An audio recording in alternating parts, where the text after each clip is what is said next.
গাণিতিক গড়, 2 মধ্যক, 3 প্রচুরক। কেন্দ্রীয় প্রবণতা হচ্ছে, এখন আরেকটা জিনিস বলি তাহলে একটু সহজ হবে। কেন্দ্রীয় প্রবণতা হচ্ছে গড়, এরপর হচ্ছে মধ্যক, প্রচুরক। তুমি যদি কিছু সংখ্যার গড় বের করো, গড় বের করলে দেখবা মাঝের সংখ্যার দিকের একটা সংখ্যা গড় হিসেবে পাওয়া। আবার যদি মধ্যক বের করো, কিছু সংখ্যার যদি মধ্যক বের করো, দেখবা যে মাঝের সংখ্যাগুলোর আশপাশে মধ্যক আসবে। আবার যদি প্রচুরক বের করো, এগুলো তোমার কিছু বের করতে পারো না। গড় বের করতে পারো, গড় তো আমি সেদিন বললাম। এরপরে মধ্যক বের করতে পারো না, প্রচুরক বের করতে পারো না। এই 3টা জিনিস বের করা জানতে হবে। গড় বের করতে হয় কিভাবে, মধ্যক বের করতে হয় কিভাবে, প্রচুরক বের করতে হয় কিভাবে। এগুলো যদি বের করা হয়, আচ্ছা তুমি যদি কিছু সংখ্যা মনে করো যে এই সংখ্যাগুলোরই গড়ও বের করো, মধ্যক বের করো, প্রচুরক বের করো, দেখবা যে অ্যান্সারটা কাছাকাছি থাকবে এবং মাঝের দিকের সংখ্যা পাওয়া যাবে। ওই সংখ্যাগুলোর মাঝের দিকের সংখ্যা পাওয়া যাবে। আর হচ্ছে যে গড়ও যেমন পাওয়া যাবে, মধ্যকও ওই রকম কাছাকাছি পাওয়া যাবে, আবার প্রচুরকও ওই একই উত্তর কাছাকাছি আসবে। আচ্ছা, এখন আমরা এগুলো শিখি যে কিভাবে গড় বের করতে হয়। গড় কিভাবে বের করে, যতটা সংখ্যা সেগুলো যোগ করে যতটা সংখ্যা তত দিয়ে ভাগ। গাণিতিক গড়, 2 মধ্যক, 3 প্রচুরক। এখন দেখো গড় কিভাবে বের করি। মনে করো এখানে দেওয়া আছে 6, 2, 12। এই সংখ্যাগুলোর গড় বের করবো। তাহলে গড়, গাণিতিক গড় বা শুধু গড় একই, হ্যাঁ, গাণিতিক গড় বা শুধু গড়, এই সংখ্যাগুলোর গড় বের করতে হবে। তাহলে গড় সমান, গাণিতিক গড় সমান, এগুলো সব যোগ করতে হবে।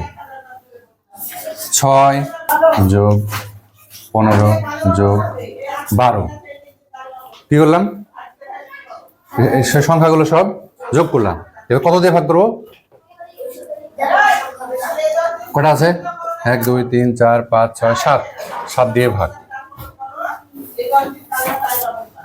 যোগ করলে কত হবে, 2, 55।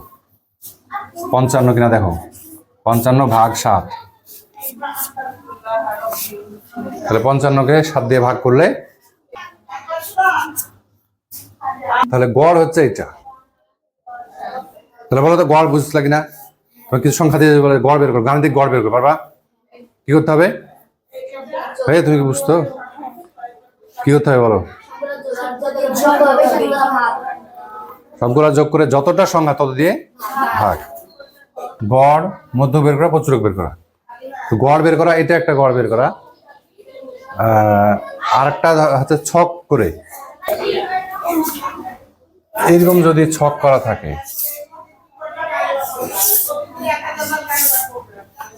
এখানে দেওয়া থাকলো, যেমন এখানে যেটা আছে প্রাপ্ত নম্বর,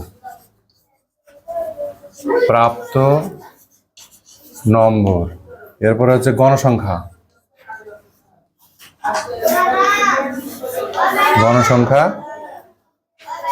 তো এটাকে FI দিয়ে প্রকাশ করে, FI গণসংখ্যা। আর এটা হচ্ছে XI, এটা XI। প্রাপ্ত নম্বর হচ্ছে XI আর গণসংখ্যা হচ্ছে FI। এটা গুণ করতে হবে, XI গুণ FI এই ঘরে। তাহলে দেখো এখানে প্রাপ্ত নম্বর এখানে দেওয়া আছে 18, তারপরে আছে কত 19, 20 পরে কত 25, 40। আচ্ছা সব লিখছি না, এ কটা লিখলাম। 18 আছে কয়বার, গণসংখ্যা তো জানো কি জিনিস, হচ্ছে কত বার আছে। ওই যে আমরা বের করেছিলাম যে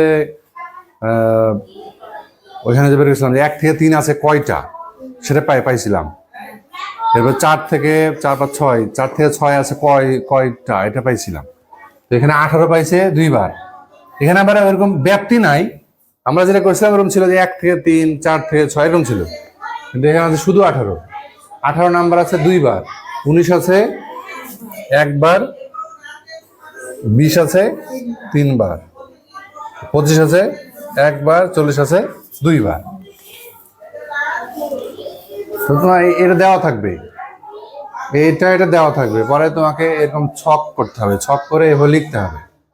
হ্যাঁ, সম্ভবত এই ধরনের কোশ্চেনে শুধু এগুলো দেওয়া থাকবে, শুধু নাম্বারগুলো দেওয়া থাকবে, শুধু নাম্বার দেওয়া থাকবে। এখানে মনে করো 18 আছে 2 বার, পরে 19 আছে 1 বার, 20 আছে 3 বার, এরপরে 25 আছে 1 বার, 40 আছে 2 বার, এইটুকু দেওয়া আছে। দিয়ে বললো গড় বের করো, এই বিন্যস্ত করে, মানে ছকের মাধ্যমে এরকম ছক করে সারণী করে গড় বের করো। তাহলে তুমি কি করবা, এইরকম করবা, কি লিখবা, প্রাপ্ত নম্বর এইটা, ওটা xi। এরপরে 18 কয়বার, এই কয়বারের হিসাবগুলো হচ্ছে গণসংখ্যা। 18 কয়বার, 19 কয়বার, 20 কয়বার, এগুলো হচ্ছে গণসংখ্যা এবং সেটা হচ্ছে fi। আর এই ঘরে xi আর fi গুণ করতে হবে, মানে এই 18 আর 2 গুণ করলে কত, 36। তারপরে এখানে 19 আর 1 গুণ করলে 19 হবে, 20 আর 3 গুণ করলে 60 হবে, 25 আর 1 গুণ করলে 25, 40 আর 2 গুণ করলে 80। এবার দেখো, এবার যেটা করতে হবে, এটা যোগ করতে হবে, এটাও যোগ করতে হবে। ভালো মতো খেয়াল করো।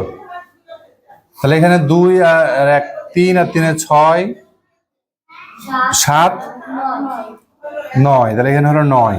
মোট গণসংখ্যা দেখো, মোট গণসংখ্যা,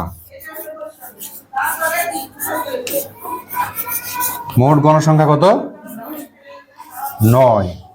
আর এই যে এইটা মোট, এই জায়গায় মোট কত, তোমাদের কাছে ক্যালকুলেটর নাই না, এই জায়গাটা মোট বের করতে হবে 22, 220। তাহলে গড় দেখো, তাহলে গড় কি হবে, এইটাকে এটা দিয়ে ভাগ, এগুলো যোগ করে যেটা পাইছো সেটাকে এগুলো যোগ করে যেটা পাইছো এটাকে এটা দিয়ে ভাগ, 220-কে 9 দ্বারা ভাগ। সারণী থেকে, এটাকে সারণী বলে, হ্যাঁ, সারণী থেকে গড় বের করা। আর আরেকটা হচ্ছে সারণী বাদে, এরকম সারণী যে 168 পৃষ্ঠায়,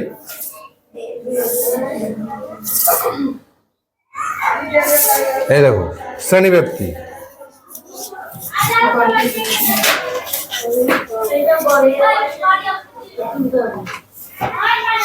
দেখো শুধু শ্রেণীব্যাপ্তি, এরপরে এটার জন্য শ্রেণী মধ্যমান লাগবে, শ্রেণী মধ্যমান, এরপর হচ্ছে গণসংখ্যা,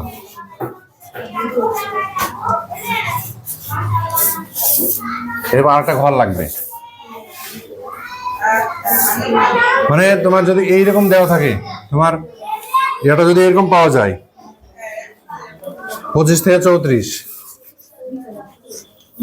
এই যে মানে তোমার যদি সারণীটা যদি এরকম হয়, মানে এই যে শ্রেণী ব্যাপ্তি টাইপের 25 থেকে 34, এরপরে কত আছে 35 থেকে 44, এরপর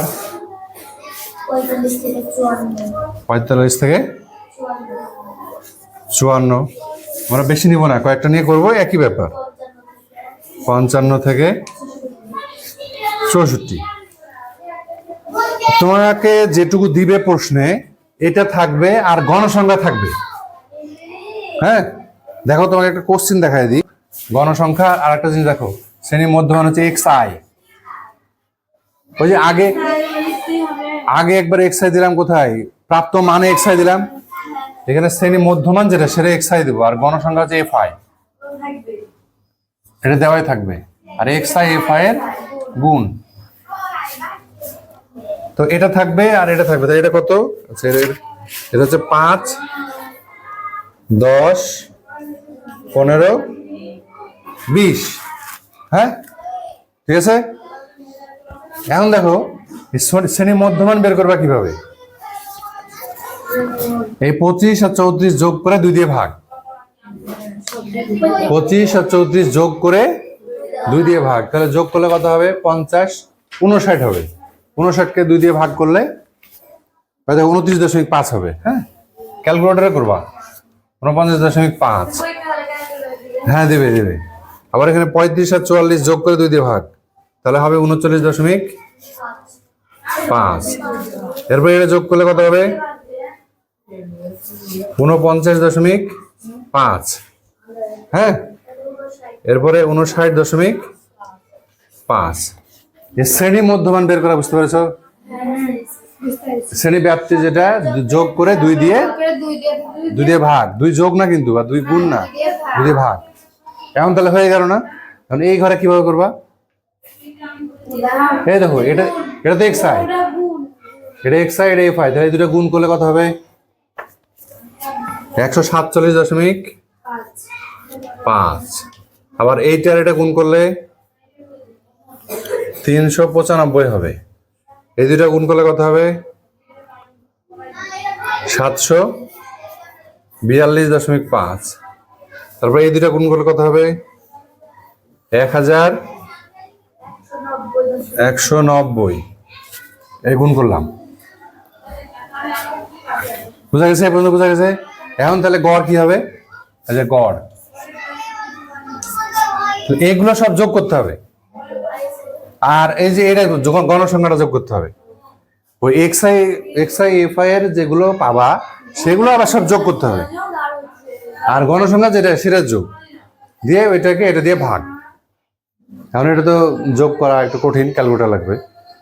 যোগ করে যা হবে সেটা উপরে, এইটাকেই বলে summation xi fi divide n। এই দেখো, এটা যা পাওয়া সেটা n সমান, এটা কত হবে? 15, 30, 50 না?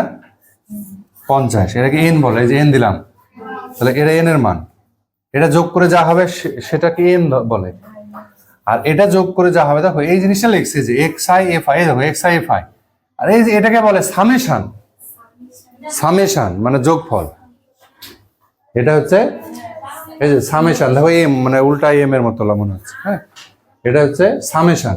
তার মানে এগুলোর সব যোগফল বোঝাচ্ছে, এগুলোর সব যোগফল। ক্লিয়ার? এটা পারবা? বাকিটা এগুলো সব যোগ করে উপরে লিখবা, আর এটা যোগফল যেটা হয় সেটা নিচে লিখবা, দিয়ে এটা আবার ভাগ করবা। তাহলে 3 ধরনের হলো কিন্তু। একটা হচ্ছে কিছু সংখ্যা দেওয়া থাকবে, ওটার গড় বের করতে হবে। আর আরেকটা হচ্ছে যে এরকম ছক করতে হবে, কিন্তু এই জায়গাতে কি থাকবে? ওইটাতে এটাই দেওয়া থাকে। এর আগে যেটা করলাম সেটাতে এইটাই দেওয়া থাকে, xi যেটা সেটাই দেওয়া থাকে। আর এটাতে এটা দেওয়া থাকে না। একটাতে এটা দেওয়া থাকে, আর একটাতে এটা দেওয়া থাকে না। তো এটা যদি দেওয়া থাকে তাহলে আর কিছু করা লাগছে না, গুণ করে দিয়েই হয়ে যাচ্ছে। আর যদি এটা দেওয়া থাকে না থাকে, তাহলে কি করবা? এই যে যোগ করে 2 দিয়ে ভাগ, এটা যোগ করে 2 দিয়ে ভাগ করলে এটা পাওয়া যাবে। এই তাহলে এই গড় 3 ধরনের হলো, মধ্যক আর প্রচুরক কিন্তু বাকি থাকলো। হ্যাঁ, ঠিক আছে, আজকে এই পর্যন্ত।